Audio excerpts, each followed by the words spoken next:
What if I told you that the Vatican helped Europe colonize the world, that it justified European colonialism in the name of spreading Christianity, that there are papal decrees that allowed European empires to take over entire countries? And for what? To allow colonizers to subjugate people, to take away their lands, wage war on their cultures, impose a self-conceived notion of racial superiority over them. And all of this just because the colonizers claimed that they were the ones who discovered new lands. So they had a right to rule over those new lands. Now, the Vatican has come forward and apologized for what it did. It has apologized for helping the colonizers. Here's a report. Have you heard something called the doctrine of discovery? It's Europe's version of finders, keepers. It's what European colonizers used to subjugate the world. The doctrine was cited by Europeans who discovered new lands, and the doctrine traces its roots back to the Vatican and to the Catholic Church. Now the Church has apologized for helping colonizers in their conquests. On Thursday, the Vatican issued an unprecedented statement. It officially apologized for its historical role in justifying colonialism by European powers. The Vatican said, "The Roman Catholic Church repudiates those concepts that fail to recognize the inherent human rights of indigenous peoples, including what has become known as the legal and political doctrine of discovery." It also declared that the doctrine is not part of the Christian's faith, but the Vatican is centuries late. The doctrine of discovery is a concept laid out in the so-called papal bulls. What are these? These are usually official statements from the head of the Catholic Church. That would be the Pope.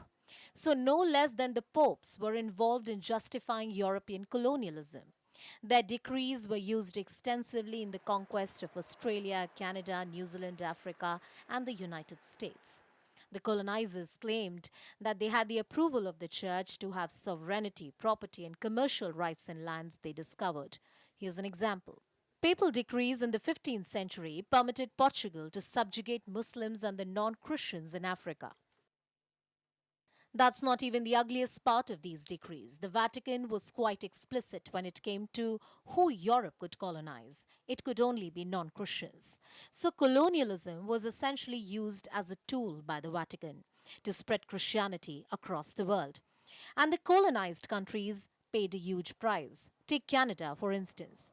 Between the 19th and the 20th centuries, more than 150,000 indigenous children were taken hostage in Canada. They were snatched away from their families and lodged against their will in the re-education institutions. Here, they were subjected to unspeakable atrocities. They were physically assaulted and sexually abused. Many of them didn't survive. They were buried in mass graves that are still being discovered in Canada. Last year, Pope Francis visited Canada. He apologized to the indigenous people for what the Vatican put them through. In 2015, too, the Pope apologized for the Catholic Church's action in Bolivia. He sought forgiveness not only for the offenses of the Church but also for the crimes committed against the native people during the so-called conquest of America. Just so you know, European colonism was a vast and often very violent project.